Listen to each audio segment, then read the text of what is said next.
Welcome to Kenton's videos. Enjoy the video. You start by clarifying constraints. Add duration, desired mood, and exact licensing needs so you avoid rework.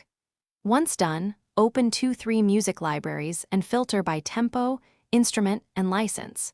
Make quick reference markers for tracks you like, timecode, and note why it fits. This immediate action saves hours later because you're searching with purpose rather than browsing. Make sure to prioritize tracks matching your brand attributes, and you now compare shortlisted tracks by laying them under your rough edit to test interaction with VoiceOver and SFX. Adjust fades and cuts. If a track fights the vocal, try alternate stems or EQ to carve space. Once done, evaluate emotional arc and pacing against scene changes, and mark preferred in /out points.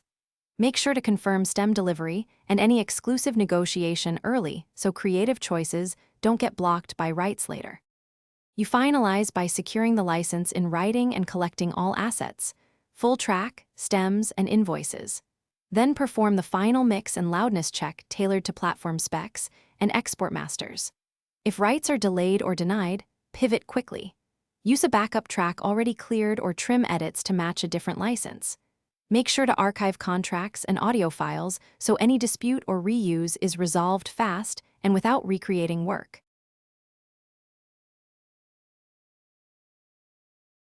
Thanks for watching. Consider subscribing if we helped you.